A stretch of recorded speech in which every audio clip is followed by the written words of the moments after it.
Firstly, I give thanks to Almighty God for His grace, wisdom, and guidance over our federation. We are grateful for the strength He has offered our people, the stability of our nation, and the progress that has carried us to this moment. It is only by His mercy, Madam Speaker, that we stand here today, entrusted with the responsibility to serve. Without His divine guidance, none of our efforts would bear lasting fruit. In fact, every January, my ministry, starts off with a Thanksgiving service as we prepare for the year of work. And in January of this year, I vividly recall that the message was about breakthrough.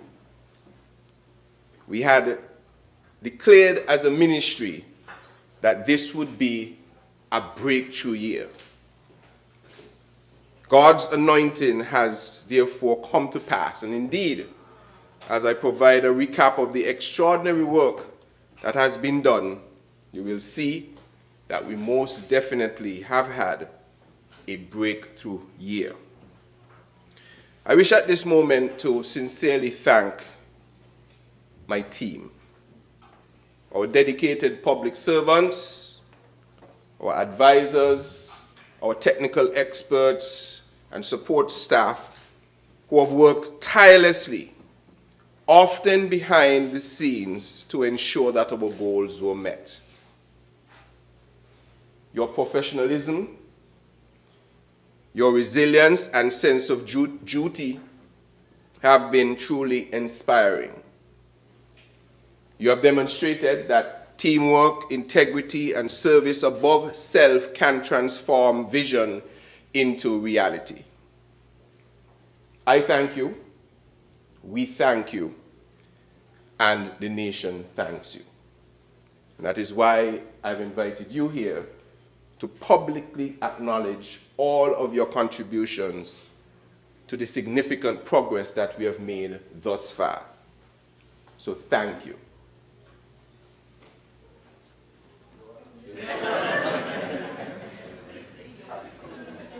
Madam Speaker, I rise today with a profound sense of responsibility and optimism as we debate the 2026 budget of the government of St. Kitts and Nevis under the theme Investing in People and Progress. Now, this theme is not just a slogan. It's not a slogan, actually. It is a clear statement of intent, one that places our citizens at the center of national development while building the systems and infrastructure required for a resilient and a modern, sustainable island state. As the minister responsible for public infrastructure, energy, utilities, domestic transport, ICT, and posts, my contribution to this debate speaks directly to the foundations of daily life and economic growth. Madam Speaker, you would have to forgive me. There's something trying to hold me, as you could probably tell in my voice. In 2026, Madam Speaker, our investments are focused where they matter most, ensuring reliable and safe water for our people, modern and resilient road infrastructure that connects communities and commerce, a bold and irreversible energy transition that lowers costs and secures our future, accelerated digital transformation that improves government services and economic opportunity, and the full rollout of a national addressing system that brings order, efficiency, and inclusion to how our nation functions. Madam Speaker, these are really not abstract policies. They are practical investments in the dignity of our people, opportunity, and national progress. Investments that strengthen our economy today, while certainly securing a better quality of life for generations to come. Madam Speaker, As always, I must extend my eternal gratitude to the wonderful people of constituency number 3. I see some of them here. From Palmetto Point, Garvey's, Boyd's, Boyd's View, Abbott's, West Farm, West Haven, Hummingbird, Camps Estate, Amry Drive, Bayview, Crescent Hill, Dewars, Olivies, Buckley's Park, Buckley's Development, Buckley's Extension, Buckley's Estate, Buckley's Site, Limekeel, Trafalgar, Fortlands, Russell Village, Haynes Smith Village, St. Johnson Village, Lagweed Village, Pleasant View, all of Shadwell, and all other communities and villages of West Bastia. Anyone? Oh, that one was, you know, to be West Bastia. West Bastia. My apologies to the translator. Thank you, constituents, for reposing your confidence in me to represent you in these hallowed halls and to serve in your government as a minister. As your representative, I have continued strong advocacy on your behalf to achieve a number of specific items for the people of constituency number 3, and also to deliver several key national initiatives that will bring tremendous benefit to the residents of West Bastia. So, in community development, we have made land ownership a key pillar of empowerment of our people. Apart from the allocation of new land lots in Dewport and East West Farm, and I'm haunting the Minister for Sustainable Development for even more new lots, especially to build our NHC cluster homes and to give other people other opportunities to own land. Unfortunately, C3, our constituency 3, is one of those areas where they maximize the, the land corruption deal that they had, where multiple people got, 3 people got 1 piece of land. 3 people in the last administration would be showing up with documentation for 1 piece of land in order to secure a vote. And so all the areas now in constituency 3 that were previously identified have been taken up. And so I am in the cabinet to ensure that we unlock some more. But apart from those that we have done already, for persons who wish to purchase land in C3, we have fulfilled a major commitment that I made some years ago. Today, the people of Lagweed are not squatters. They are certified landowners. On this achievement, my heart is full. For generations, the people of Lagweed have lived, they have loved, they raised families, they built lives on the land, they tended their gardens, they built their homes, they made memories there. That soil, Madam Speaker, holds their history. Yet for too long, ownership, true legal ownership, seemed just beyond their grasp. Well, a few weeks ago, all of that changed. They are now landowners, rightful heirs to what they and their families have built over the generations. They now have a bona fide, certified, verified, concretized, duly registered certificate of title. However, Madam Speaker, before they were able to get to this point, there was a shameful episode that took place.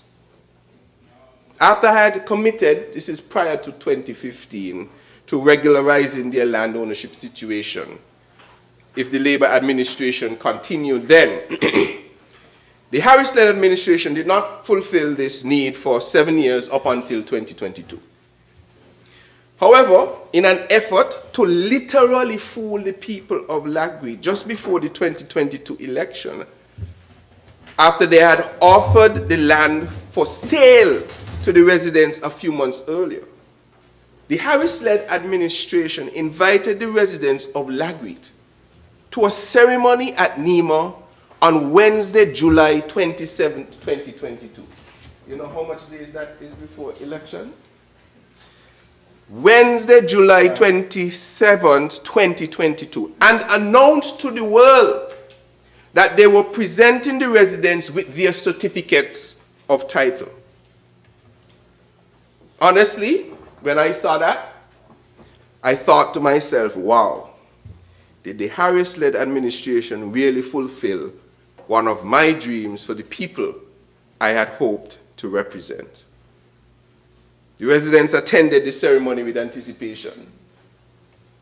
Lo and behold, Madam Speaker, the area representative of the Harris-led administration and the permanent secretary then of Sustainable Development gave the residents blank copies of a COT and told the residents that they now hold the title to their land.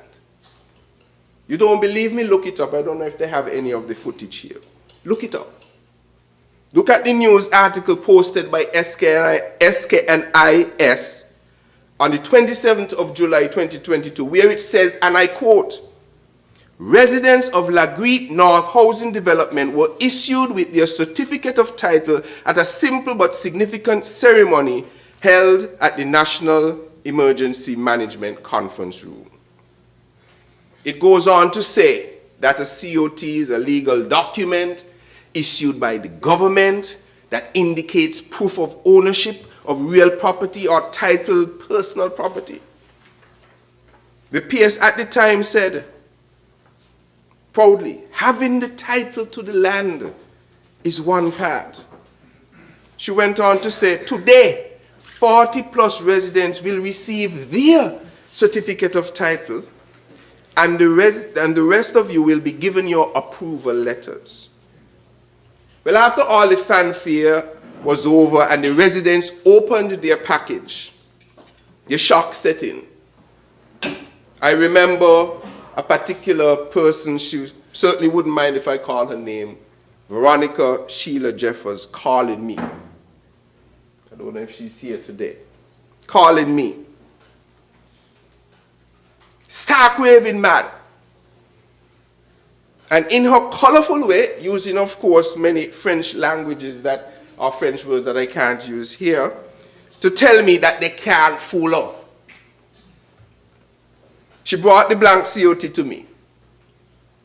Now, while publicly pronouncing, the government then, that they had issued the certificate of titles, privately they issued the residents price letters for them to purchase the lands that they had occupied for generations. There was a picture just now up of the blank COT issued.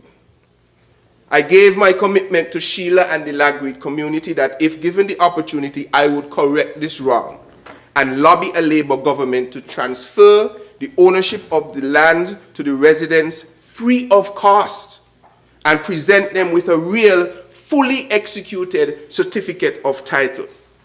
So upon being elected parliamentary representative for C3, I partnered with the Ministry of Sustainable Development to bring to the cabinet a submission, firstly, to waive the cost of the land for the people of Lagreet.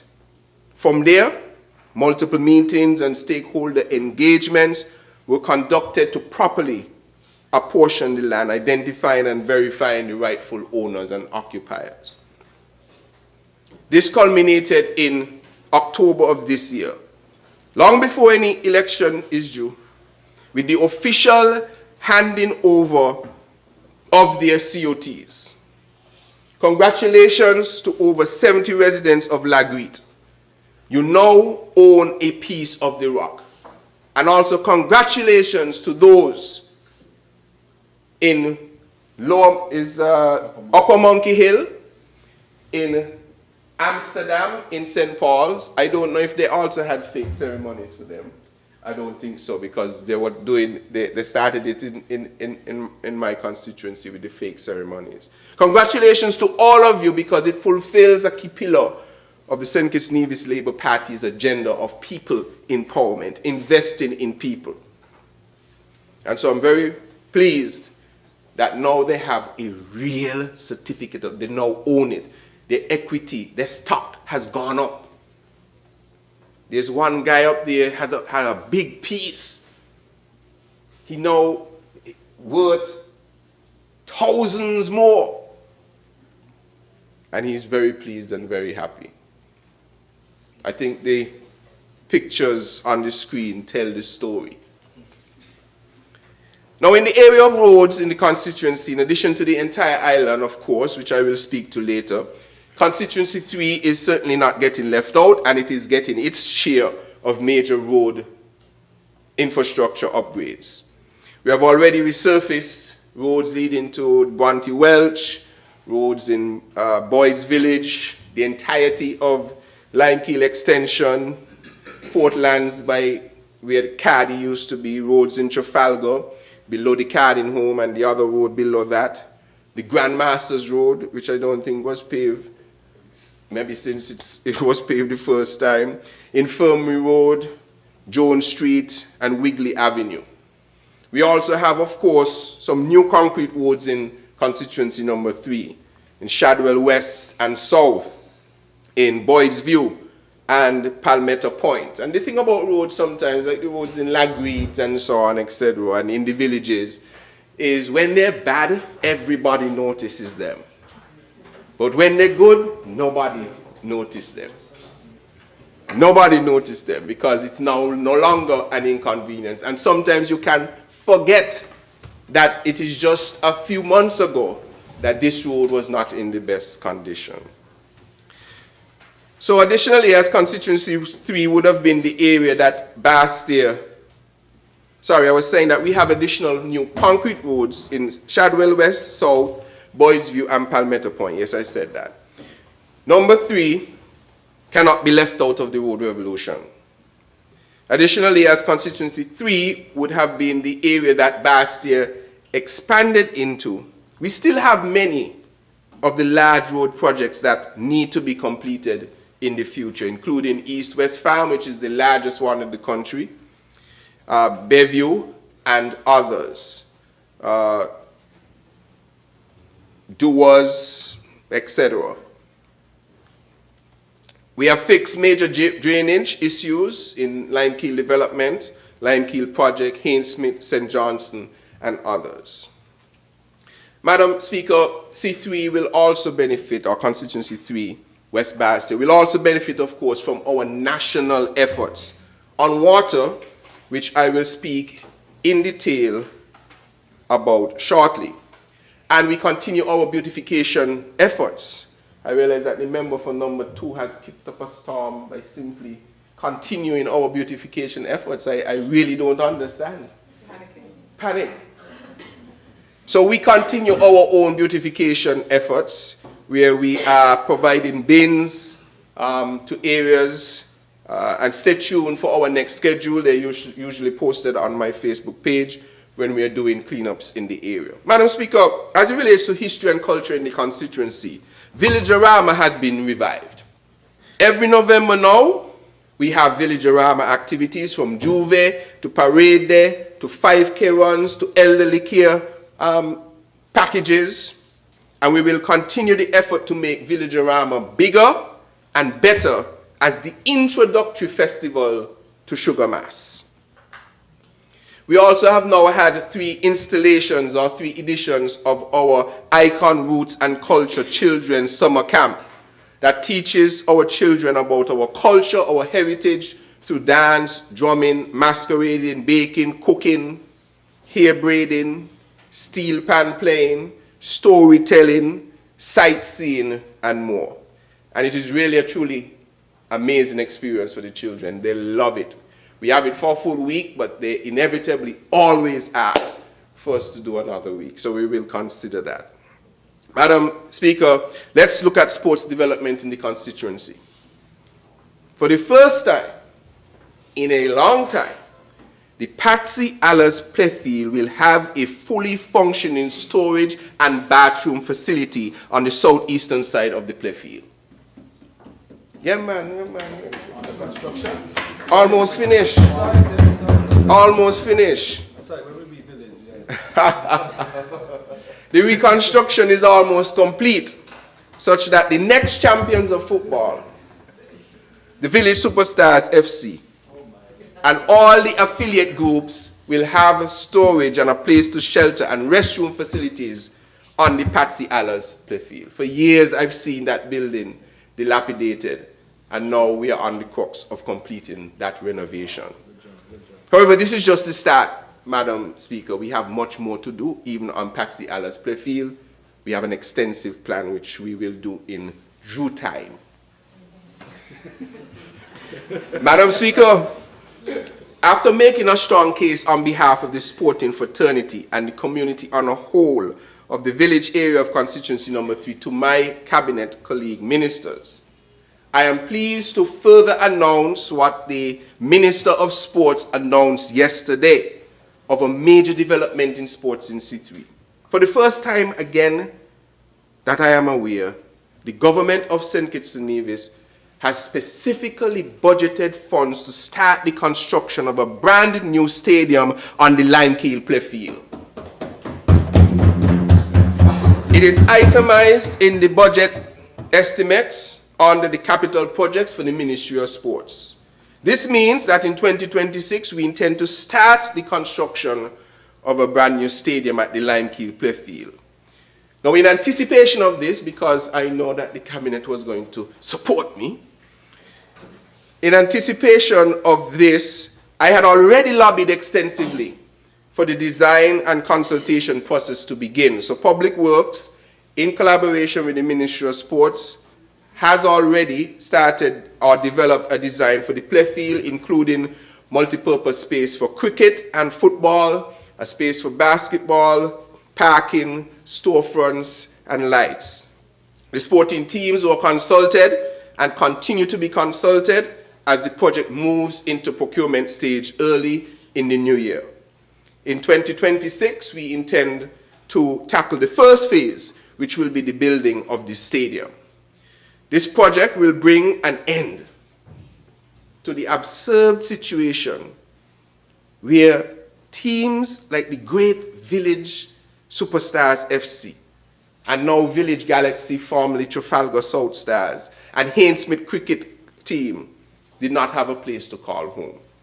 I made a commitment to push for this stadium, and this allocation in the sports budget draws us closer to the reality of having our very own stadium. Connor, we can boast off on us now, Mr. Pierre. You have a good cabinet. I know, absolutely.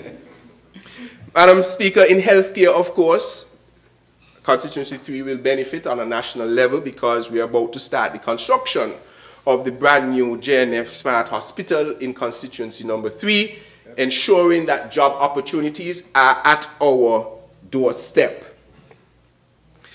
Madam Speaker, I will now take the opportunity, because I could go on and on, to pivot to the ministries that I've been tasked to lead. Let's start with water.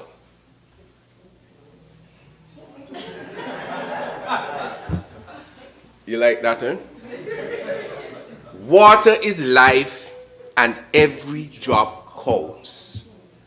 Water is life, and every drop counts. Now, Madam Speaker, water is the foundation of public health. Every time I talk water, the Prime Minister always talks about public health and how important it is. A key engine, water is, of economic productivity. It is a cornerstone of human dignity. Without water, development stalls. Without reliable water, families struggle, businesses falter, and communities can literally be left behind.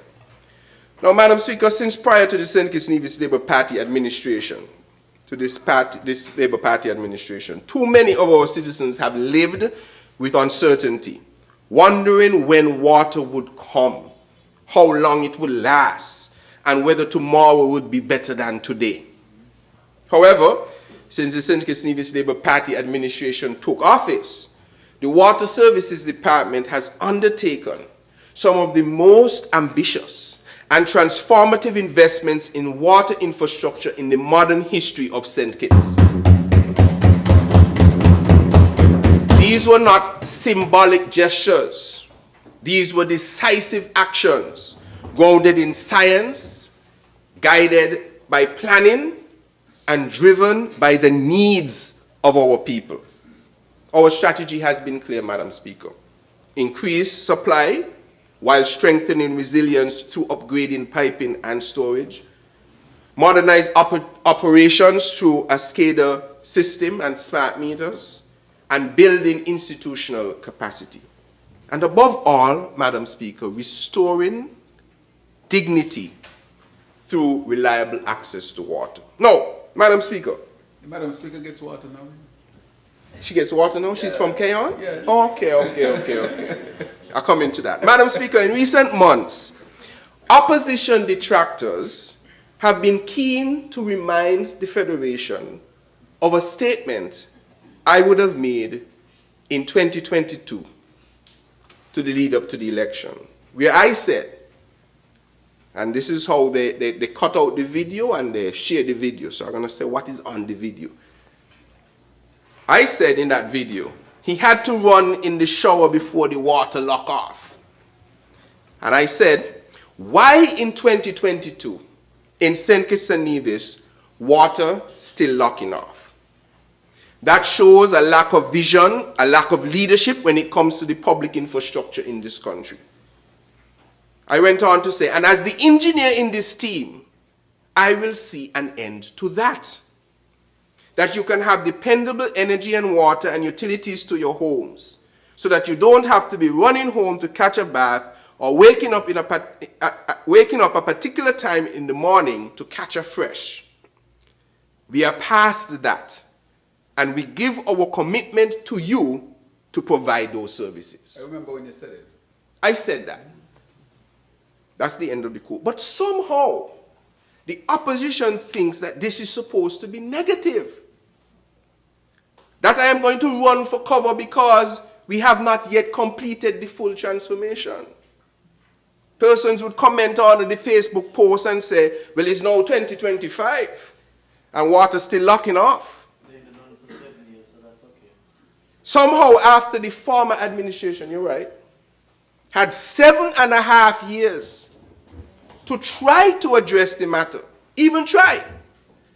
They expected that this engineer would be able to fix the issues overnight. I'm happy for the compliment, but overnight can't happen just like that.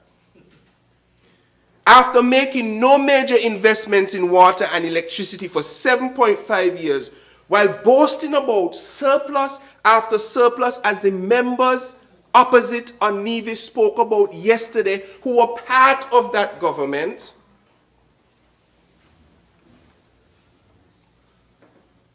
after making no major investments, who from the Harris-led administration could have any authority to talk about water? We heard from the member of Nevis 9, as I said, who laid out what was done with the CBI revenue that they received.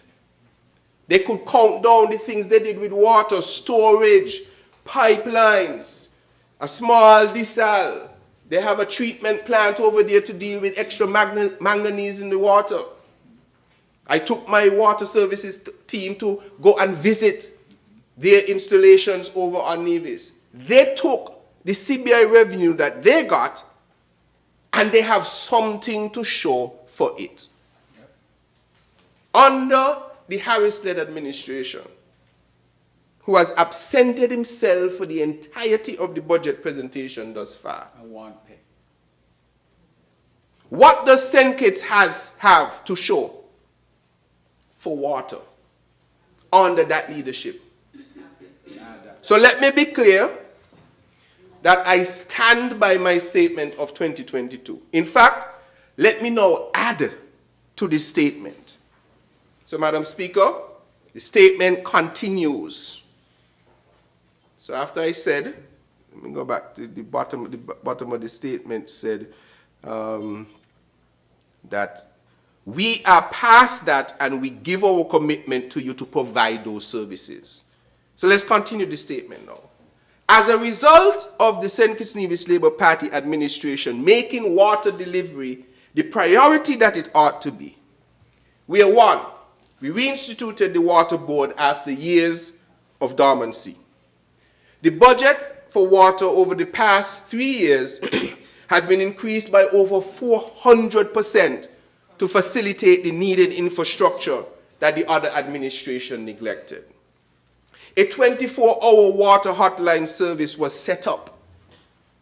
We recommenced groundwater exploration with drilling for new wells. That is why, Madam Speaker, after decades of water issues in Keyon, we commissioned a brand new well in Keyon, bringing significant relief to the people of this area and its environs.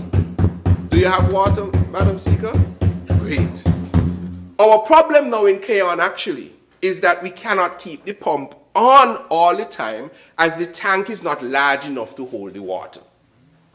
So consequently, we are presently constructing a 500,000 gallon water tank in Keyon at a higher elevation, because the present tank in Keyon, which is I think about 200,000 gallons, there are houses that are a little above that, so it's impossible for them to be fed from that. So we're not only expanding the size of the tank, we have taken it further up into the hills so that everybody in Keyon can access that water, plus the neighboring communities. We also procured a 200,000 gallon tank, water tank, for the Bay area. We have successfully completed a drone-based semi-airborne hydrogeological survey that has identified 17 new potential well sites. Wait down the big word there. 17 new well sites. And I'm going to call them out. Madam Speaker, you still have another one that we find in Keyon. So 1 in Keyon, 2 in Molyneux, 2 in Tabernacle. What? Number 7? Yes, number 7. 1 in Bellevue. Number 7? Number 7 again. 2 in Sadlers. 1 in Parsons Bay. 1 in St. Paul's. 1 in Newton Ground. 3 in Sandy Point. 3 in Sandy Point. 1 in Old Road. 1 in Stonefort. And 1 in Challengers. Out of this, the 17 that we have found, we have prioritized 9, plus there is 1 potentially in the Buckledge Joes area that we're looking at, that we knew about from some time before. So we prioritized 10, but 9 from the new ones that we found.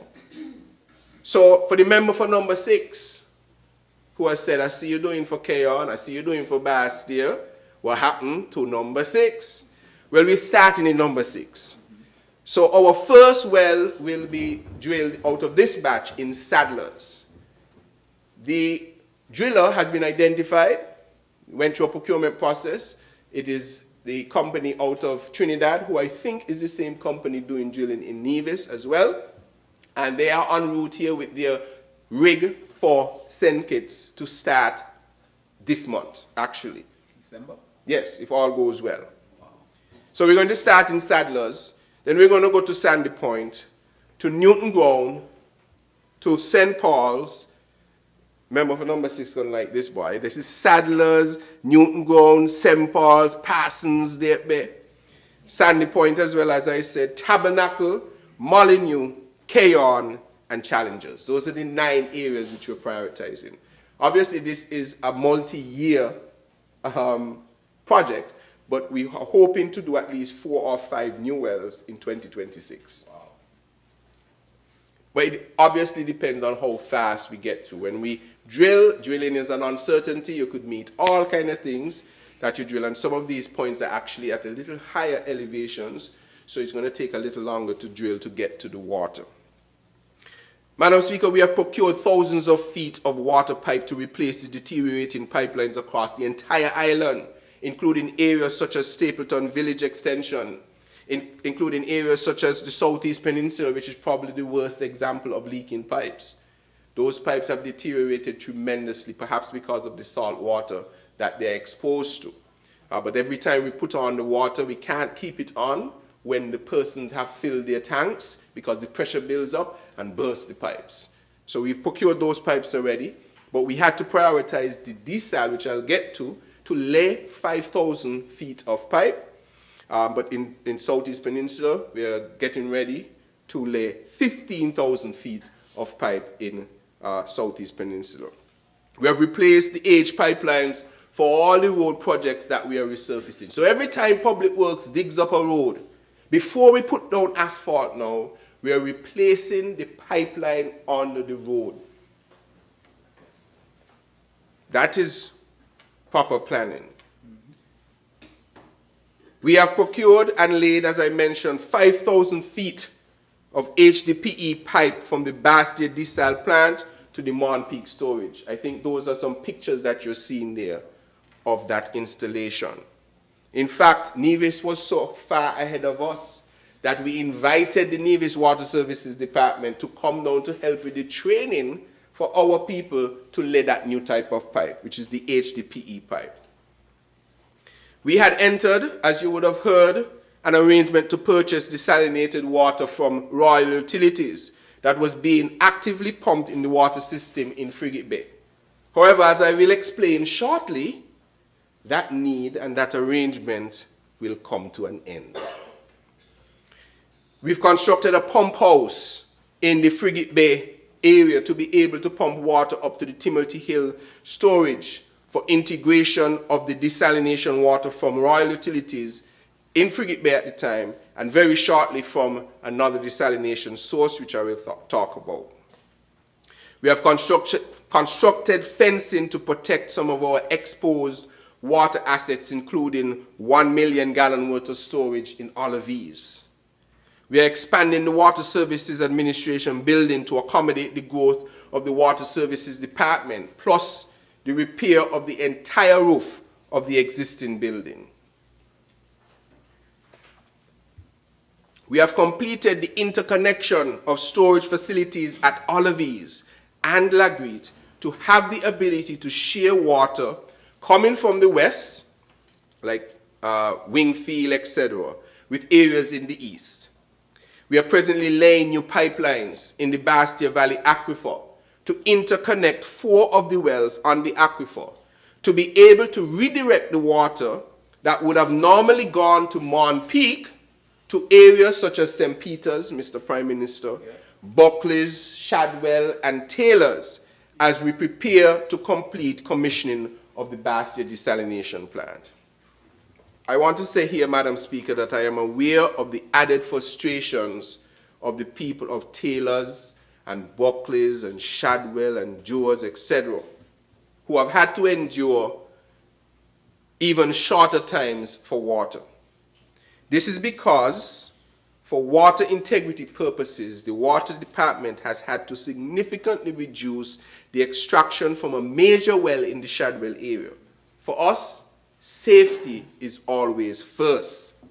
Unfortunately, as all other areas in Bastia were also overstretched, there was no immediate available source to augment the supply to these areas from any nearby sources. However, I want to say to the people of Taylor's, to the people of Shadwell, the people of Joes and Buckley's, etc., your days of limited time windows for water are now numbered.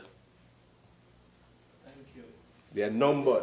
We're going to put counting days on our hand when you're not going to have to worry about that anymore. Good job. The US 47 million transwater project through the GCF is now well advanced and major milestones expected in 2026. You know these funds, the Green Climate Fund, etc. You would ask the Minister for Sustainable Development, if you want to buy a sweetie, it will take 2 years. 2 years to buy a sweetie. So you could only imagine how much it's going to cost to build out our water infrastructure system. So we are now, I think, in year 2 of this process, and we expect that 2026 will bring some benefits to us. I've seen some of the feasibility studies, all the things that they go through. This is going to help with the expansion of our water delivery systems, including, of course, pipelines, everything that we're doing. But obviously, we could not wait for 3 years to get this $47 million. However, the great thing is that they always consider the inputs that we make in their assessment and in their evaluation. We have also completed the construction of a 70,000 gallon per day solar-powered desalination plant in collaboration with the UAE at the Canada industrial site. So this is a much smaller plant, only 70,000 gallons a day if you use grid power energy as well. It's a solar-powered plant. When it is solar-powered, I think it can do maybe around 30,000 gallons per day. The water is now actually being supplied to the grid and aids in ensuring that the industrial site has access to water for all their manufacturing needs. I want to warn social media because I know what the opposition will say when we eventually commission the 2 million gallons desal plant. They're going to say government is continuous. We had a desal plant already. They will be referring to one that was donated by the UAE, by the way, which process started, that engagement for that type of process, which was a regional process, actually started prior to 2015. But I've seen them say it before. There were no plans I met for the establishment of a Bastia desal plant with any vigor at all in the ministry. So as I said, the water is now being supplied to the industrial area. A few months ago, concrete trucks would come into Bastia by Water Services Department to fill up water to take back to those industrial plants, because we now have this desal plant that has been effectively eliminated. Now, Madam Speaker, upon hearing the experts that our Bastia Valley aquifer was being overdrawn and on the verge of damaging it for generations to come, and that there was no real large new water wells that we could harness in the Bastia area to meet the demand in Bastia and its environs, we took the monumental decision to invest $50 million in a state-of-the-art desalination plant that can produce 2 million gallons per day, along with backup power generation. See how much money that is? That needs to be done. The whole deal. So we didn't just build the plant, we considered all situations. If the grid, unfortunately, for whatever reason goes down, the plant can continue to produce water. We even went further. We designed the area to accommodate an expansion to 4 million gallons per day, if that need comes. So we are being thoughtful.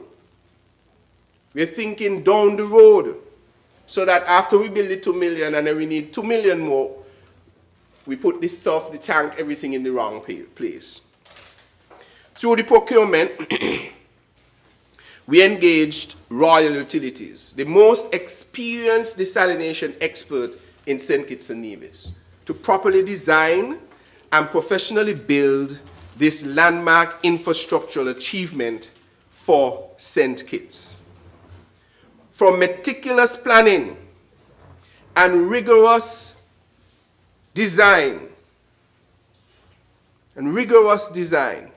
to careful construction and disciplined commissioning taking place right now, this project was executed with precision and foresight. Royal Utilities demonstrated a deep commitment to engineering excellence, environmental responsibility, and long-term reliability, ensuring that each component of the plant meets the highest standards of quality and performance. The result is a resilient, modern facility built not only to meet today's needs, but to sustainably secure the future water supply of St. Kitts for generations to come.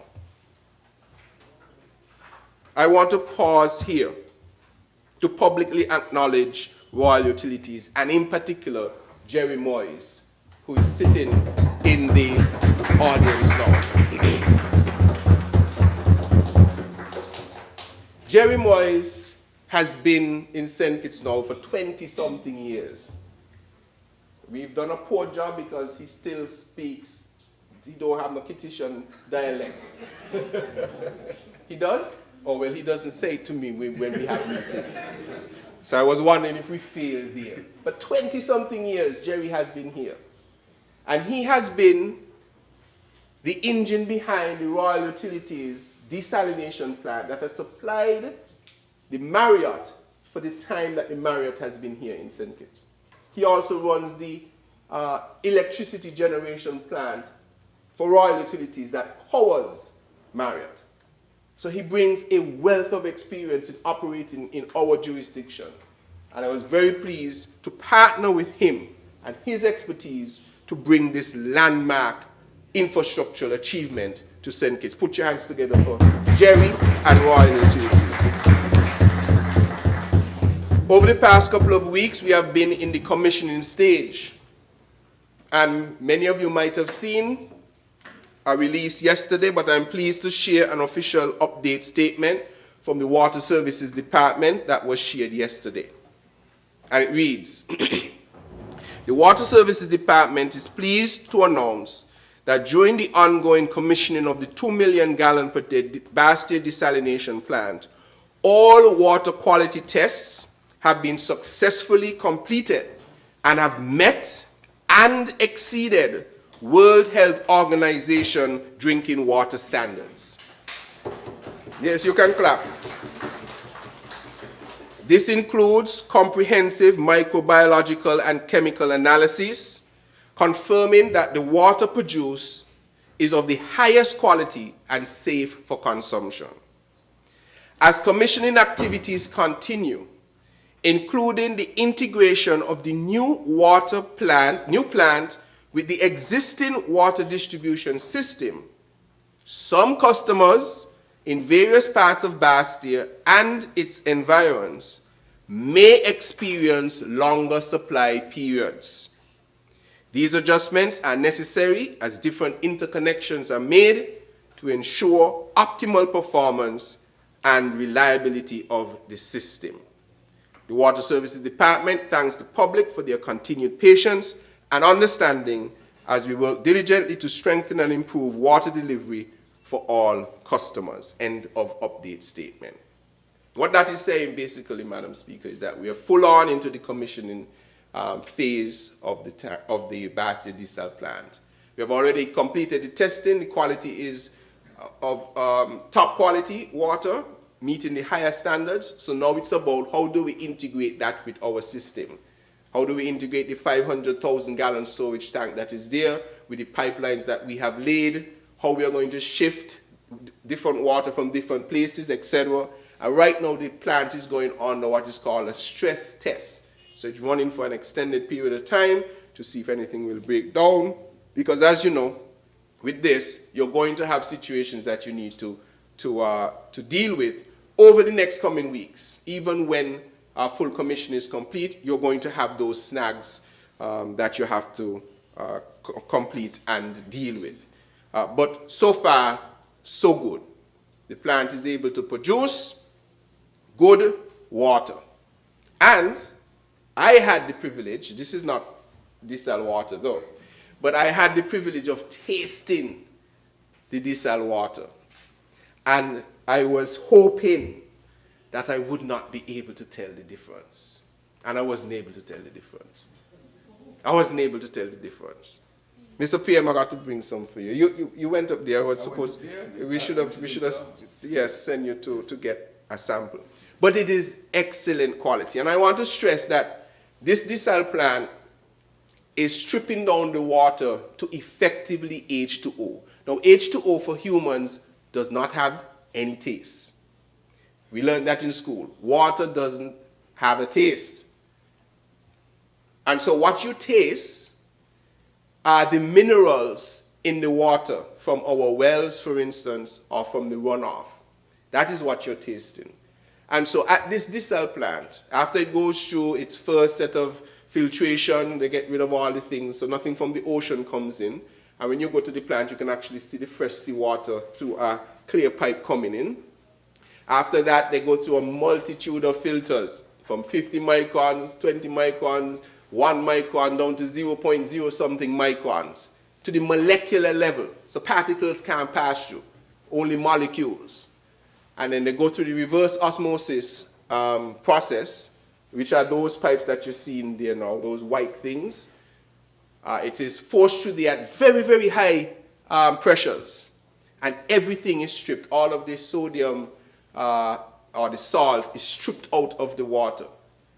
And the water comes out as H2O on the end. So we have to add back in things in order for it to taste good, in order for it to actually go into our system, because pure water actually could be damaging to our infrastructure because of the purity of the H2O and all. I'm not a chemist. I see a chemist in the audience here, a plethoric chemist, Mr. Lincoln Maynard, a real chemist. He will be able to explain why pure water is actually can be harmful to a normal system. So you have to put back in things to manage that. And so all of that is done at the plant. All of the tests, we are checking the water actually, apart from the international tests that we have done, apart from the tests that we've done at the Standard of Bureau, we're testing the water every single hour. Every single hour of every single day as it is produced, so we can monitor if there is any change whatsoever. So, Madam Speaker, once the Bastia desalination plant is fully commissioned, this state-of-the-art facility will significantly reduce the national supply deficit. It will restore water service across Bastia and its environs. It will provide drought-resilient, climate-smart water security for generations to come. That is what leadership looks like. That is what investing in people and progress looks like. That is what investing in water looks like. That is what keeping our commitment looks like. Therefore, Madam Speaker, let me re-emphasize that I stand by the statement made in 2022 that a modern St. Kitts should not be rationing water. And so we got to work to modernize our water infrastructure. And as opposed to 7.5 years, in just 3 years, we have made extraordinary progress.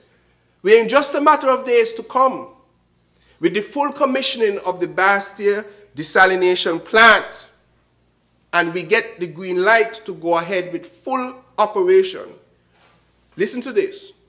We would have moved from less than 25% of the households in in St. Kitts having 24-hour water service to now over 70% of households having 24-hour service. Because of the investments we have made, in short order, around 70% of our households can return to 24-hour water service. And of course, the other 30% I explained will be done through the well drilling program. Therefore, Madam Speaker, I want to re-emphasize that I stand by that statement. We have had tremendous success, but the work is not done yet.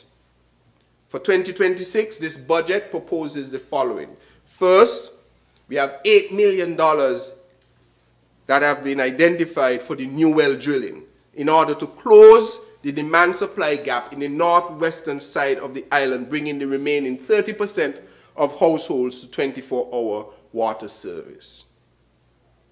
And by the way, moving up to 70% includes the additional interconnections we will do to redirect water. So the Bastia desal plant will provide about 2 million of the 7 million that we need, but we will now be able to redistribute water that we could not redistribute before because of the interconnections that we're making. So we are going to work on the additional 30% in 2026. In parallel, we will focus attention on the systematic replacement and rehabilitation of aging water infrastructure, particularly in high growth and high loss areas, such as the Southeast Peninsula that I mentioned, which is a high loss area. and other priority zones around the country where legacy pipes and fittings have contributed to leaks, service interruptions, and operational inefficiencies. We have strengthened recurrent expenditure by 15%, moving from 8.6 million to 9.9 million as we move to improve routine maintenance, in particular desal maintenance, in addition to our efforts in reducing inefficiencies and safeguarding existing infrastructure investments. So because now we have added things to maintain, we are actually increasing our recurrent budget. And I want to say here as well that because we are building this desal plant with foresight, apart from the backup generation that we have installed, apart from accommodating doubling the size whenever we decide to do that, we have engaged the manufacturers of the equipment to come on board for 1 year to operate and maintain the plant while we train our people in that operational maintenance. That's a significant position.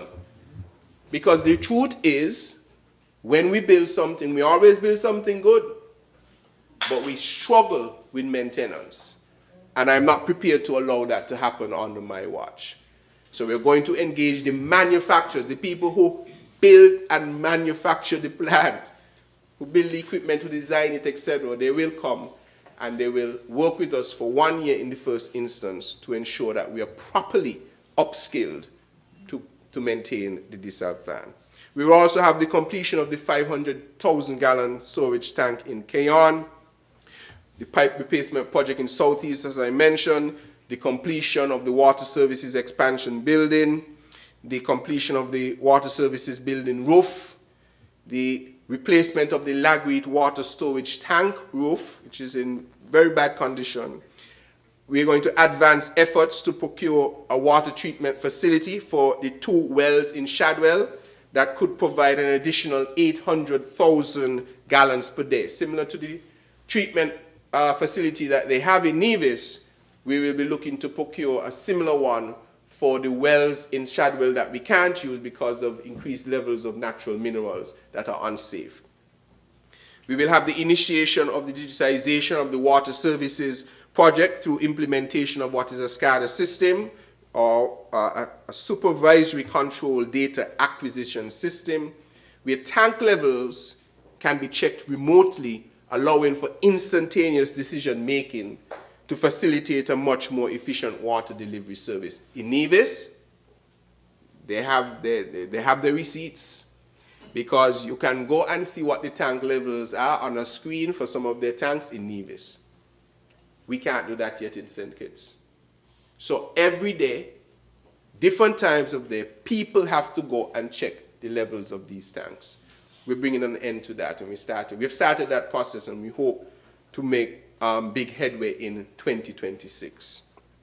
More fencing, of course, an upgrade of pump houses and storage facilities, and very importantly, the onboarding of new and training of both existing and new staff for the operation of the desal plant and also areas across Water Services Department. Madam Speaker, I'd like to be clear on the following.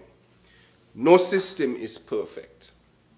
And although we have made enormous strides to improve our water infrastructure by increasing our sources of water, we are still faced with aging pipelines and older concrete storage tanks, which we will continue to change out. Thus, I am not afraid to say that there will be times, for maintenance reasons, that the services may be interrupted from time to time to facilitate the repairs. That's a normal thing. But we will be strategizing to minimize those interruptions. However, we should now have ample source, and that's the point. We're going to have ample source to turn back to once the repairs are complete. Honourable Member, you have 30 minutes left on your Thank allotted you. time. I would also like to specifically address the residents from Sandy Point heading west and north around to Molyneux. To emphasize that I understand you will still experience some frustration as we develop the wells for new water sources in your area. Rest assured that the Water Services Department will be laser focused in 2026 on returning your supply to 24-hour service. I want to pause here to acknowledge the tremendous work of the Water Services Department. From everybody, from the water manager, Mr. Cromwell Williams, who I saw here earlier, yes, he's here, to his assistant engineers, the chief engineers, the foremen, the clerk of works, everybody in the Water Services Department. They work hard. They wake up at 2 and 3 in the morning, as I said, to go and check the tanks, to check the waterways, to check our sources so that we can have water. And they do it, of course, with limited resources. And none of what I've explained thus far, none would be possible without their intervention. In fact, I have a weekly meeting where I invite the management of water and the management out in the field so that I am properly briefed from top to everywhere. And what struck me and what continues to strike me is the vast institutional knowledge, like imprinted like a memory card in some of these persons' minds. When you ask a question, the other day I gave this example at the town hall, I think it was. A lady came to visit me a week or two ago at one of my one-on-ones that I have in my constituency office. And she told me she was having this issue with a connection in Newport. This is one person, you know. And so I'm calling a relevant person in Water Services Department. And he actually told me I could call his name. Kurt Carty. I'm calling Kurt. And I said, look, there's a young lady who's in my office. She's saying X. He said, I know about it. This is the thing. Bam, bam, bam. This is what we're going to do. There is never a time I can call them and they don't know the situation. Yeah. I don't know how they're able to have all of that information in their heads. When we meet as a group and we identify a problem, a lot of times it's those same persons like Kurt Carty and Mr. Herbert, I think it's Malcolm Herbert, and others. Those are the ones who are able to say, you know what, this is what is possible. So for instance, what we're doing in the Basia Valley Aquifer right now, because we will be pumping water to the Mon Peak storage tank, the guys have come up with the interconnection of identifying which well they will be able to interconnect with which other well so that we can now direct the water to other storage facilities to expand our 24-hour water service. I want this house and those listening to put your hands together for the men and women of the Water Services Department. With the resources that we have, it's really hard to ask any more of them. And that's why they deserve the double salary. One last thing I will speak about, because it seems to always be a problem before I close on water, is storage versus source. I keep getting this, and I'm going to keep repeating it until people start to repeat it with me. People are adamant that the government should be building massive storage to capture water whenever we have these heavy rains and we have this runoff of water. So I say, walk with me through this example for a moment. St. Kitts needs, we believe, about 7 million gallons of water per day to service our needs for 24 hours. We have about 8 million gallons of storage, thereabout. To build the 500,000 gallon storage that we're building now is maybe $3-4 million. So call it $7 million for 1 million gallon of storage. Let's say, if it's 7 million, let's say that the Prime Minister or Evelyn, this house, was able to find 21 times 7, which is 7, 140, that's 147. Correct? 147? Good. See the mathematician shaking their head?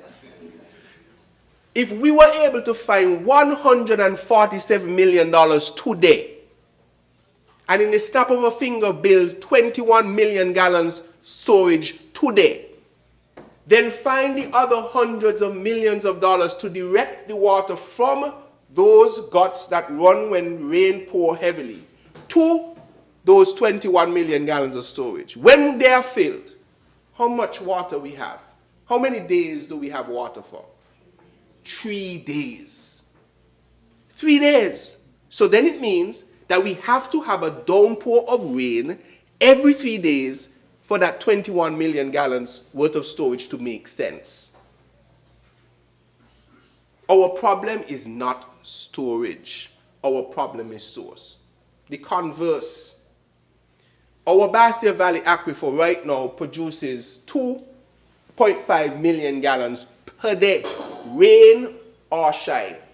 So if it ain't rain for 6 months, or rather, before I go there, when we build the 21 million gallons of storage for $147 million, plus the hundreds of millions to get the water to it, what happens for the 2 months that we're not going to have any rain in March and May and April? What's going to happen? Where are we going to get that water from? So we would have wasted that investment in storage when we have not invested in source. Converse, our Bastia Valley Aquifer. Every day, rain or shine, it is producing 2.5 million gallons per day. 6 months could pass and we don't get a drop of rain. It will give us 2.5 million. Eventually, I mean, if we go on for years and years, we're going to finish it. But we have so much water stored beneath our feet. Calculate that. The mathematicians in here. 2.5 is easy to do with 10. So 2.5 times 10 is 25, times 3 is 75. So 75 million gallons a month. 75 million times 6 is what? 6 times 7 is what? 42. And 6 times 5 is 30. So that's how much that is? 170 something? You're lost? The point is that Bastia Valley Aquifer, without any rain, is a storage of 100 and something million gallons. But it really has billions of gallons of water stored below our feet. Billions! That storage we could never build. And that is why we went ahead and did the survey to identify where these reservoirs are.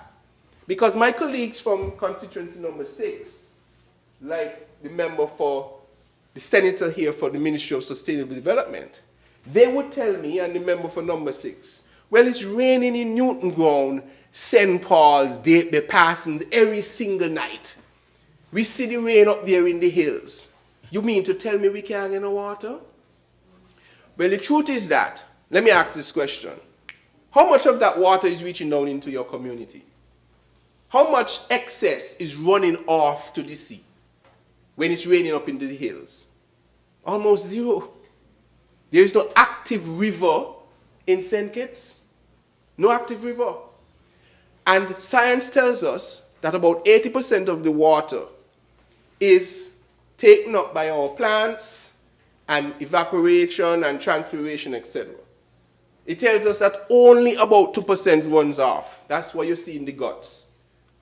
And just look at the size of the gut compared to our mountain. The size of the gut is small compared to our mountain that's big. Another 18% goes into the ground. So all that water we see up in the hills in St. Paul's and Newton Ground going somewhere, it's going into a reservoir in the ground. And what we did is went and analyzed where those reservoirs are.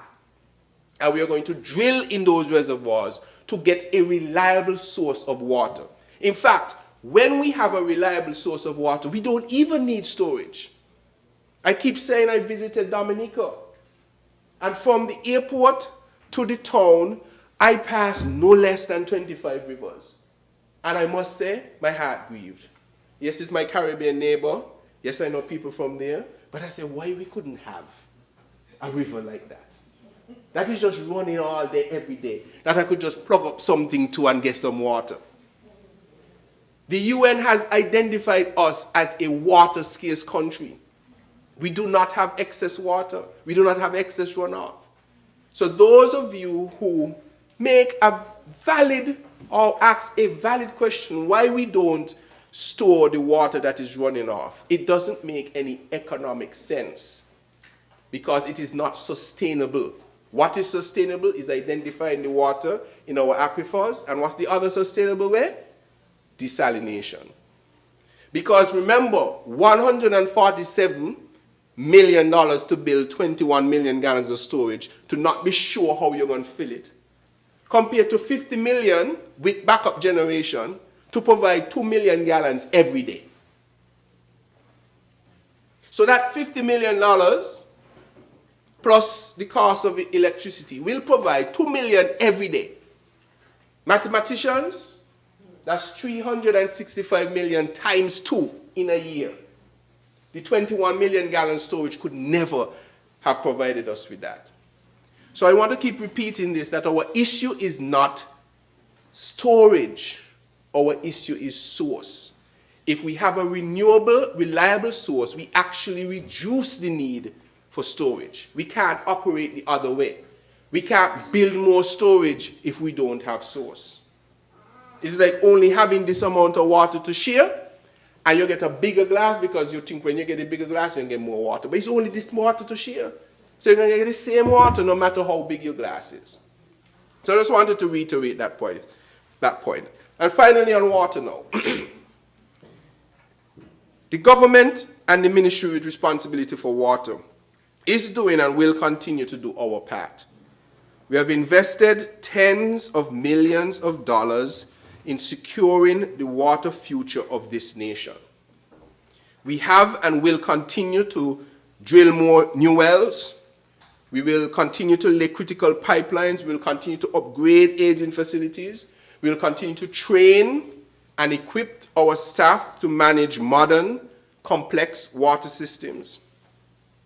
Additionally, after an investment of approximately $50 million, we are about to complete the commissioning of the historic 2 million gallon per day Bastia desalination plant, a project of national significance that will serve our people for generations. Madam Speaker, the investments are real. They are also costly, and they are necessary. However, Madam Speaker, water security is a shared responsibility. Even as government does its part, the general public must also do our part. Conservation is no longer optional. It is essential. Every household and every business can play a role by fixing leaking taps, pipes, and especially toilets. We're losing hundreds of thousands of gallons to our septic tanks. One little leak in your toilet, maybe you lose 10 gallons per day. Multiply that by 20,000 households. Too much maths? 200,000 gallons a day. Just by a leaking toilet. Not anybody taking a bath too long. You cut down your bath by 2 minutes. If you bathe for 10 and you cut down 2 minutes, that's 20% saving. So fixing leaking taps, pipes, toilets, using water-saving fixtures and appliances, and eventually we'll have to get to the point where our code requires water-saving fixtures and appliances. Turning off taps when not in use. Not brushing your teeth, water running, and you're all over doing what you got to do.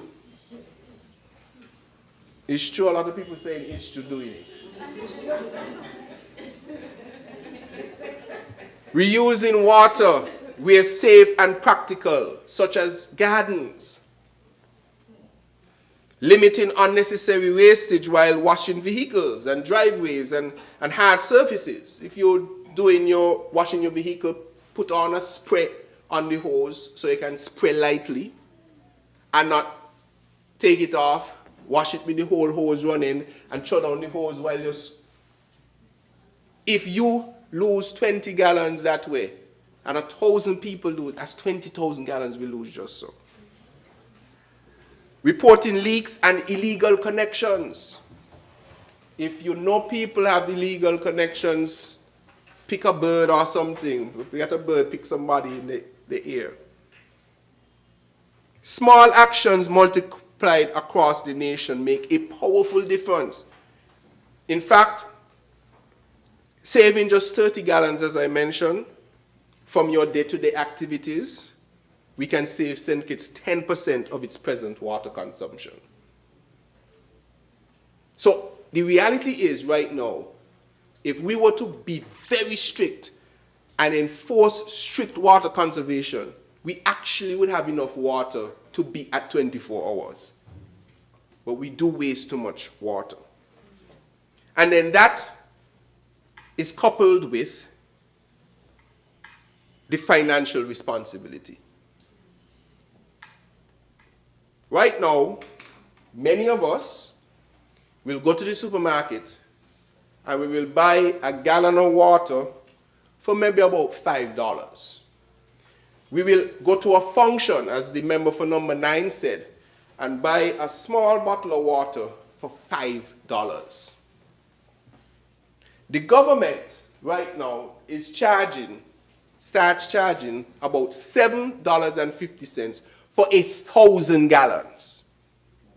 So it means that we as people are choosing to spend $5,000 for what the government is selling you for $7.50. Because if $5 for 1 gallon, and you eventually buy 1,000, that's 5,000. The government is selling you for $7.50 in the first instance. I know $5 a bottle, so the numbers will go down. So it means you're willing to pay $10,000 for what the government charging you for $7.50. Now, it doesn't cost the government $7.50 to produce 1,000 gallons. So we have to have a discussion about that. Where is the financial responsibility? Think about it. Now, I don't buy bottled water to drink, unless maybe I'm out at a function, etc. I drink the water from the pipe because I know the water is good. My father, I remember he used to work at the Carib Brewery. He now says he's retired. Worked there for many years. And so obviously they had extraordinarily high standards for water. And he would come home and say he refused to drink any bottled water because he knew what coming out of the pipe. And if it's good enough for them to make the drinks with, it must be good enough for him to drink. So I don't, and I'm not hitting anybody who is producing bottled water. In fact, I congratulate them for figuring out that they could get something with residential rates, commercial rates, I think $15 for 1,000 gallons. So I commend them for being able to get a commodity for $15 and sell it for $10,000. Yes. That is a good business model. Good business. They can buy $15 worth of water and sell it for $10,000. Or $5,000. Big business. Eh? I need to carry up the price, that's what you're saying? I think water is more expensive in Nevis. Yes, but it's still too cheap. And he says it's still too cheap. So we have to have that discussion about our financial responsibility. And as we have done our part as a government to invest in the water infrastructure, I am asking our people to come along with us. At present, the Water Services Department has $21 million in arrears. Be that cheap water. $21 million in arrears at the Water Services Department for the most inexpensive commodity sold in St. Kitts. Honorable member, you have just about 10 minutes remaining on your allotted time. I think this is important, and I hope my colleagues will indulge me. Somebody at the water town hall we had said that the only thing cheaper, how it goes, the only thing cheaper than water is your grave site plot in St. Kitts. That's the only thing cheaper than water. Price hasn't changed. The price hasn't changed for a slot since 50, 60, 70 years or however long. Only thing cheaper than water is that. So, Madam Speaker, there is the matter of financial responsibility. At present, the Water Services Department has $21 million in arrears. That level of non-payment, of course, undermines our ability to maintain, delays system upgrades, and threatens the sustainability of the very investment we have made on behalf of the people. Let me be clear, this government understands that some households will need some assistance. Those individuals will always find a government that is fair, compassionate, and willing to work with them through structured payment arrangements and assistance where justified. But for those of us who can pay and choose not to, that behavior places an unfair burden on the rest of the society. A reliable water system cannot be built on unpaid bills. As we have done our part, I am asking the country to do your part. Ensure that you pay your bills so that we can keep the water on and keep you connected to the grid. Madam Speaker, the government has shown leadership by investing in people and progress, by building and delivering. Now we ask our citizens to stand with us, to conserve water, to value it, and to pay for the service they receive. Together, government and people, we can secure a water system that is reliable, resilient, and sustainable, not just for today, but for the generations to come. Madam Speaker, we are laying the foundation for a future where clean, safe, potable water is not a privilege, but a guaranteed right for every man, woman, and child in St. Kitts and Nevis. Water is life, and this Labour Party administration is making it count. Water is life, and under this Labour Party administration, life is being strengthened. Now, Speaker, I'll turn to energy now.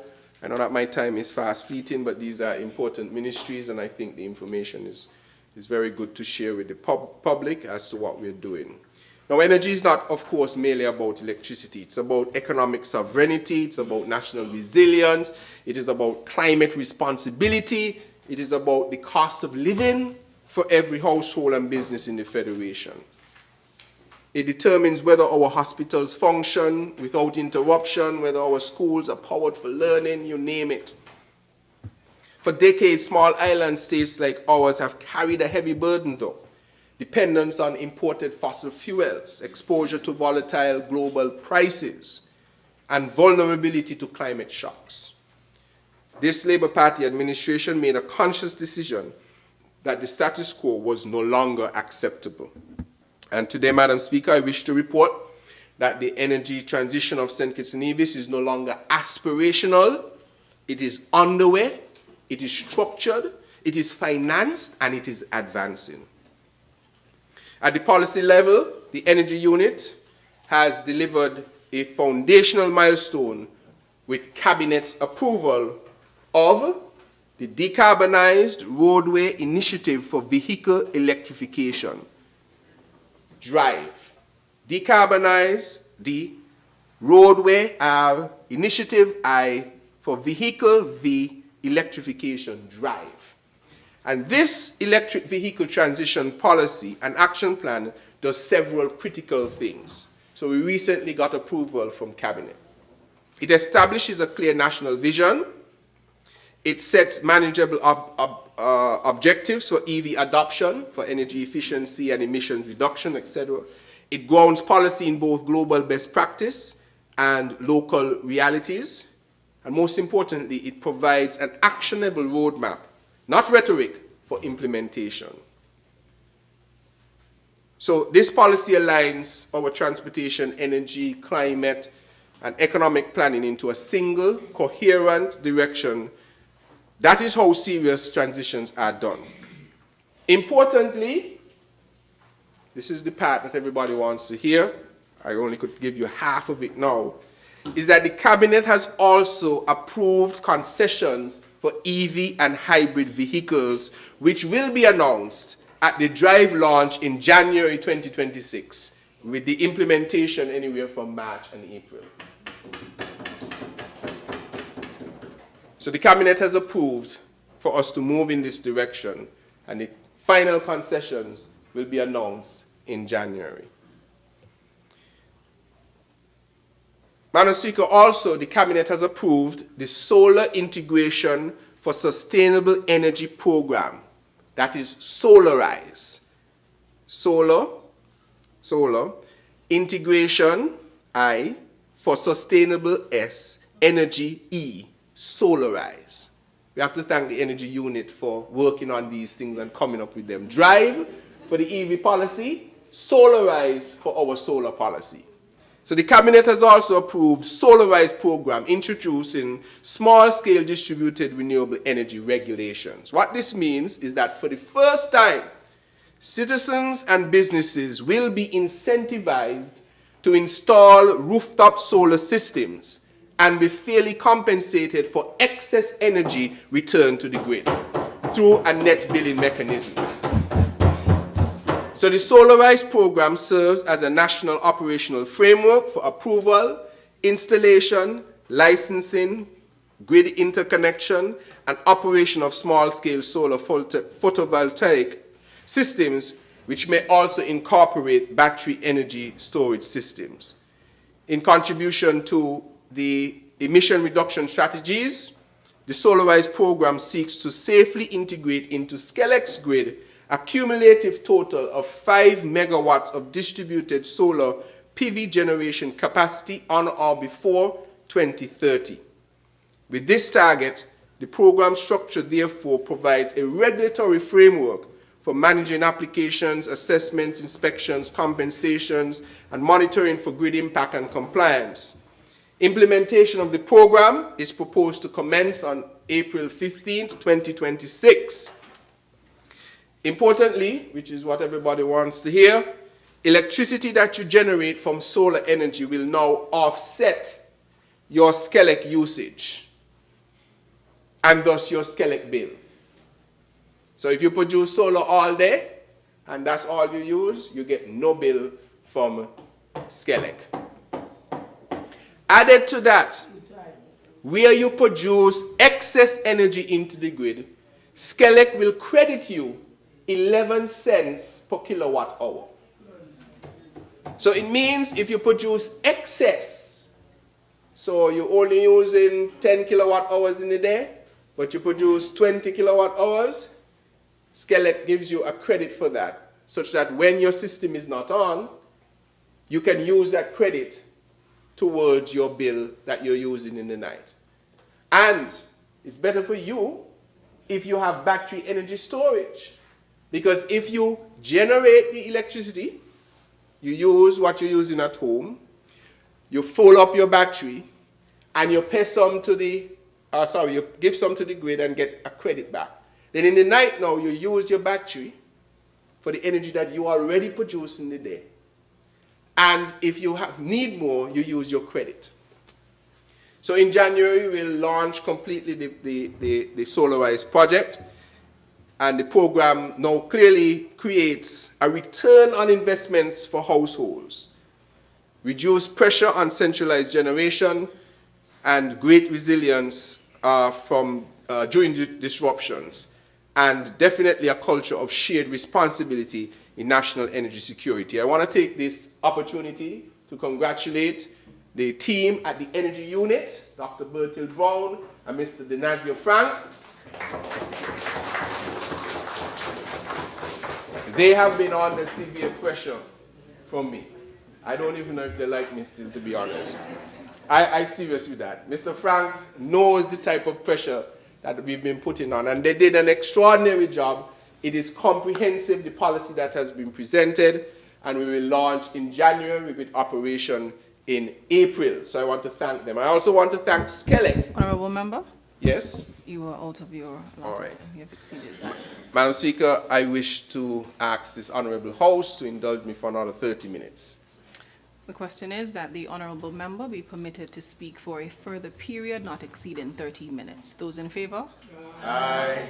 Those against? The ayes have it. You may proceed, honorable. I want to thank my colleagues for this opportunity to speak for another 30 minutes. I'll try to use all.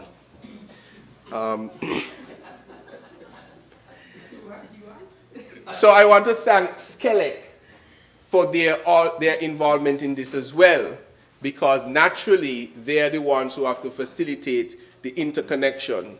They're the ones who have to defer revenue. They're the ones who are going to have to create this credit. And later on, we will hear all the aspects of the credit and what you can do with it and whether you could transfer it and all of those nice things. Stay tuned for the launch in January of 2026. Again, I want to thank the team at SKNIS. I will probably thank them a bit more later down in the presentation. Geothermal, just a quick note on geothermal. Geothermal, of course, represents one of the most transformational opportunities in our national history. The federal government continues to provide unwavering support for geothermal in Nevis. We have heard that the RFP for drilling was successfully issued. Technical and financial evaluations have been completed. A preferred driller has been identified. The Prime Minister spoke about this. The contract signing is expected in 2026, and the power plant tendering to follow shortly thereafter. This is a very important project for us because we do not see this as a Nevis thing. We see this as a federation thing, although the asset is in Nevis. We are a federation.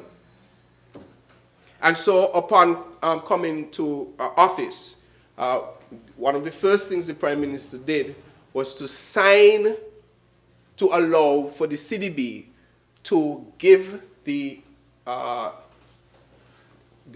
fund facility to facilitate the drilling in Nevis. And we went further and engaged the Saudi Fund for Development and other stakeholders to be a part of this mission. And so this is presently ongoing. Drilling is expected to start in the new year, and it's expected to deliver between 30 to 50 megawatts of baseload power, baseload renewable power, which has, of course, the potential to eventually eliminate fossil fuel dependence for electricity, to stabilize tariffs for long term, to enable inter-island energy sharing. Us, geothermal, even them, for our solar farm. And anchor St. Kitts and Nevis as a true sustainable island state. The federal government has been instrumental in securing the financing and will remain fully engaged throughout this process. In terms of the region, St. Kitts and Nevis is not merely participating, we are shaping it. In my capacity as the chairman of the OECS Committee of Energy Ministers, I have initiated earlier this year what is called the OECS Green Print. Instead of blueprint, since it's renewable energy, green print, you catch the Calypso thing? So I asked the Commission to develop a project called the OECS Green Print, which will be a regional roadmap for renewable energy transformation. Also, this positions our federation as a beneficiary, of course, and a leader in Caribbean energy policy, coordinating standards, financing, and implementation across borders. We have strategic partnerships, of course, with the government of Taiwan through the microgrid that will be installed on buildings. There's the SKN 100 project, which is a UNEP GEF 7 initiative, moving up to $14.4 million, supported by the GEF, and implemented through UNEP, as I mentioned, and is executed by SKNIS, who now actually have someone on the ground who is a Miss Charlene Bodley. I don't know if she's here today. Charlene Bodley, who is now she is an employee of SKNIS, but on the ground to ensure that we get this. It is a central goal really to assist in shifting the Federation's electricity sector to 100% renewable energy. Initially by 2030, that might extend a little longer. It's a 3-year project, and it is ongoing. We have also, I think, through the help of the Minister of Foreign Affairs, to the Government of India, solar PV installation on public facilities which will commence. And we have a number of technical studies that are underway with respect to energy. You would have heard, Madam Speaker, about the need that we had to go to the rental of a 6 megawatt rental generation capacity from Aggreko. That was important, and we need to understand what the benefits that we have derived from that. As a result of this decision, we have been able to, four generators and 3 mobile units were able to be overhauled and returned to service in 2025. 2 additional mobile units will return before year end. And importantly, in 2025, up until now, knock wood, because you know when you talk, there were no instances of load shedding in 2025. Some people will say, why you had to do this? This is the prudent way to go about it. We had no capacity, excess capacity at the power plant. And as I mentioned, I think I said it in this house before, as soon as we turned on the power for the rental of 6 megawatts, a 6 megawatt generator in the plant failed. I think the same day, the next day, a 6 megawatt unit failed. Wow. If we did not have the rental, we would have been forced into load shedding. So this was necessary to stabilize as we do the overhauls. And of course, we are building capacity now by engaging with the Saudi Fund for Development with a $40 million concessionary funding for the build out of an 18 megawatt plant. It went through 1 round of procurement already. We are at a 2nd round, and we hope these things do take a lot of time when you're dealing with people's finances. And so we're pushing as fast as we can with this, but we are guided and we can only go by their procurement processes in this space. Madam Speaker, you would be aware that in December of 2024, last year, the government and SKNIS, well, in November, terminated a power purchase agreement with a previous developer who had failed to meet their contractual obligations. The decision was not easy, but it was necessary.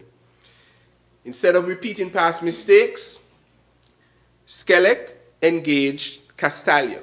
Prime Minister spoke about it, a world-class transaction advisory firm to design a bankable, competitive, and transparent solar procurement process.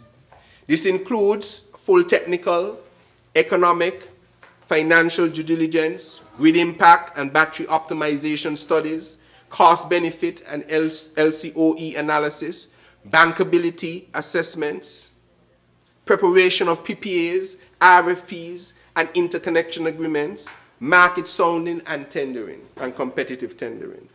The outcome of this process will be a 50 megawatt utility scale solar PV plant with battery energy storage located on the Royal Valley Aquifer to begin construction in 2026. This single project is expected to reduce diesel dependence by approximately 40%. That is how you do energy transition responsibly. This is going to be a completely transparent process. We've engaged the best in the world to advise us on this process. Every time I go to an energy conference, this is what they're imploring states to do, and not to get in the trap of just a sole source developer who is promising honey and gold and ivory. So I am now pleased to confirm, as mentioned by the mover of the bill, that the Cabinet has granted approval to proceed with the transaction in accordance with the detailed transaction plan developed by Castalia in collaboration with SKNIS and government stakeholders.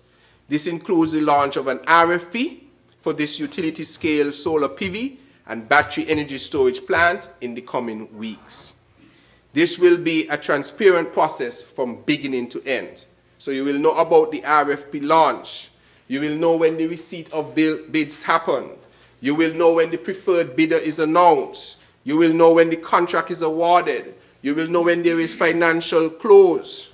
And importantly, we have asked that the citizens are involved in every aspect of this project. From the very beginning, Castalia was advised that we must promote local investment and local contractor opportunities. Consequently, contractors will have an opportunity to register their interest in this project. Investors who have money willing to invest will have an opportunity to register their interest in this project, such that their names can be provided to potential bidders so that partnerships can be had for shareholder, to be able to be shareholders in the project company. Very shortly, there will be a press release explaining in detail, or well, giving a summary of where we are. It's very important for us, and we said that we wanted participation of local equity investors. Important. So contractors and people who are willing to invest will have ample opportunity. We will have forums, town halls, etc., information, websites. We'll provide all of the information in the coming weeks. And for those who don't have the big money to invest, we are also putting something in place where you can invest in small portions for this project. So, Madam Speaker, this is a very critical project, and the SKNIS and SKELEC will provide the information in the coming days that we will do. One important project for our grid stabilization is the smart meter project from SKELEC. This is a major milestone, and what this is going to do is that it's going to improve billing accuracy, it's going to enable immediate outage detection, and allows for faster response and restoration when disruptions occur.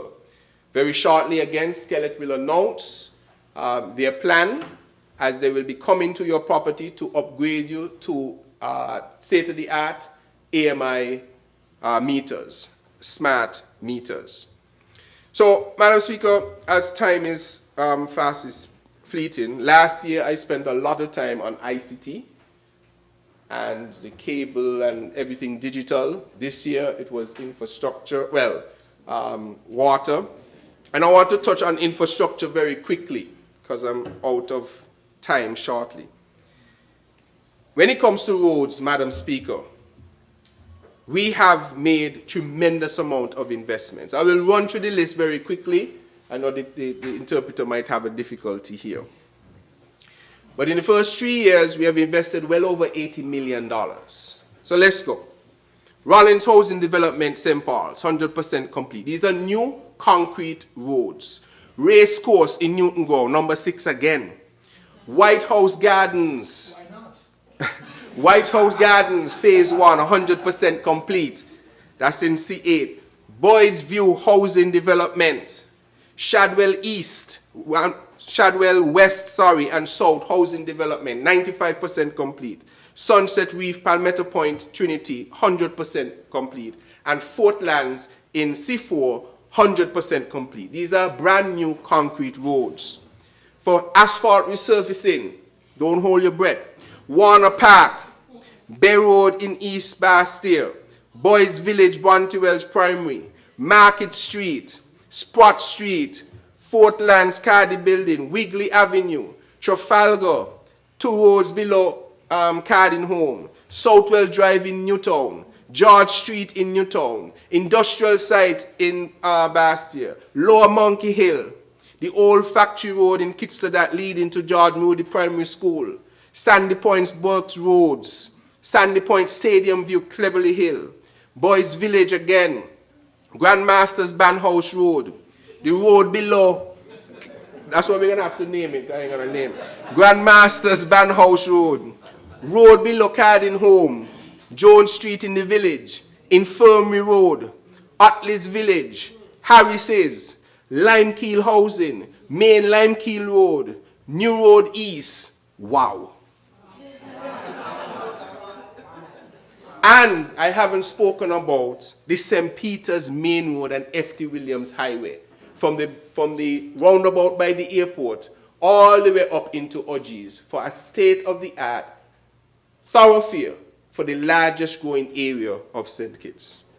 This doesn't include the other projects that Public Works are involved with, whether it is the Otley's Gut stabilization, whether it is the Phillips Slope stabilization under our ministry. But we also help other ministries, including upgrade of the abattoir, the agro-processing unit, the relocation of the traffic department, the rehabilitation of the Charlestown police station, the New Horizons project, I think the member spoke about that yesterday, the renovation of the water services roof, the MRI building at JNF, the Connery Football Pavilion, the Kim Collins Civil Works, the Kim Collins Track, the Kim Collins Stadium, the Deep Bay Police Station Generator Room, the construction of the Keon High School storm drains, bathroom and electrical updates at Washington Archibald High School, renovation works at government headquarters, Joshua Obadiah Williams Primary School, Pelican Mall bathroom upgrades to Basketball City, the UAE desalination plant office space,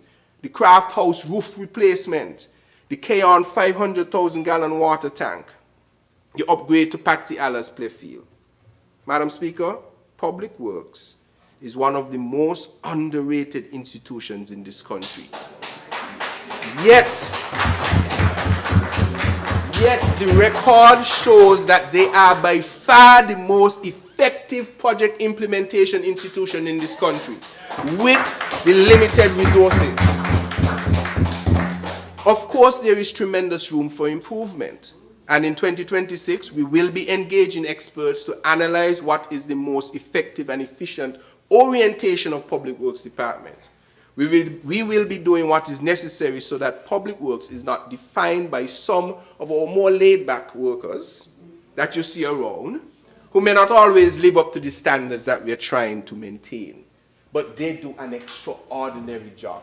There is no group of small amount of persons. There's only a handful of engineers who can handle all of these projects. Put your hands together again for the Public Works Department. And right now we have an acting director who is, for the first time, a female, Miss Claxton. Shea Claxton. I'm not going to try to call the other part of the name. Shea Claxton. All right? So when we look at the quarry, for the first time in over 40 years, we have commissioned an extensive fleet of machinery at the government quarry. A new primary crusher, a new secondary crusher, a new screen, a new rock back truck, a new excavator. What does that mean? It means that while we were struggling to produce 300 yards coming out of the Harris administration, we now can produce over 1,100 yards a week. And as we move to even optimize it further, we want to get closer to 2,000 yards a week, maybe about 1,800 yards per week. Madam Speaker, I don't have much time for ICT, so I'm going to summarize. But I just wanted to show the tremendous amount of infrastructure development that is happening under the Public Works Department. I want to take this opportunity to congratulate the Cuban engineers who have joined our team, and they have made a difference. I want to thank, of course, the management and people at the quarry, those in Public Works, Roads Department, VMD, FMD, for all of the work that they're doing. Now, as I wrap up on ICT, we are pursuing a transformative digital agenda where one of the key things is the historic national achievement of the national ID. The introduction of the national ID system is among the most transformative undertakings in history of our federation. And it is developed with the government of the Republic of China and Taiwan, guided by world-renowned experts from Estonia, Cybernetica, and supported by the International Telecommunication Union. The system provides every citizen with a secure, internationally compatible digital ID. I want to extend gratitude, of course, to the ITU persons in particular like Mr. Gilberto Martin de Almeida, I don't know if I'm pronouncing it right, who has assisted with the Electronic Digital Identity Act, the Digital ID Policy, the framework, etc. Madam Speaker, at a later time, we'll go into some details about the ID cards. The DTU, which is the Digital Transformation Management Unit, is in full force right now with respect to town halls. They're going online, on radio, etc., to explain our digital transformation. By April of 2026, we expect that we will have 25,000 digital ID cards will arrive for the pilot deployment ahead of the full launch in July of 2026. This will enable secure access to government and financial services. It will reduce fraud. It will simplify transactions, strengthen national security, and position St. Kitts and Nevis as a regional digital identity leader. Madam Speaker, before I move on, I want to also, at this moment, congratulate the DTU, which is led by former Minister, Chief Transformation Officer Nigel Carty, who leads a team of program and process managers and legislative experts. What this ministry has been able to accomplish is being overseen and in partnership with the DTU, because we develop a special unit that is responsible for digital transformation. I've mentioned this before as well. At the post office, we are well ahead now with our national addressing system, where we will have first world addressing standards, and also introducing a policy for the unification of identity systems, integrating passport, civil registry, and social security and driver's license. We have also been working on our digital services network, which is the secure backbone of the government. I'll come back to the national addressing system. And also the internet exchange point, which I've spoken to as well, that is well advanced at this moment. You would have seen that we are having the digitization of the civil registry. The Prime Minister would have mentioned that birth records from 1950 up to 2024 have already been digitized. This is going to take some time because as you get older in the years, the books get more difficult to scan and to digitize. Digital security is paramount for us, so we will be establishing in 2026 a cybersecurity and data management unit. Cybersecurity is not optional for us, and it is going to remain a priority. The ICT has obviously assisted and been a part of the delivery of a number of e-services, the e-travel authorization, the PSIP services portal, consumer services ticketing, metrology services, government-wide ICT help desk, and so much more. Madam Speaker, we are also pleased that we have regional and international leadership. Our permanent secretary now serves as the second vice chair of the Commonwealth Telecommunications Organization, that's the CTO. And I am also honored to serve as the vice president of the Caribbean Telecommunications Union. So I'm not only representing St. Kitts in this capacity, St. Kitts and Nevis, but the entire region. In terms of the national addressing system, we will provide every home and every business with a standardized geocoded address. This improves mail delivery, emergency response, planning, and e-commerce. We engaged a professional firm in 2025 who has delivered the implementation strategy. And we will be rolling out a significant bit of this in 2026.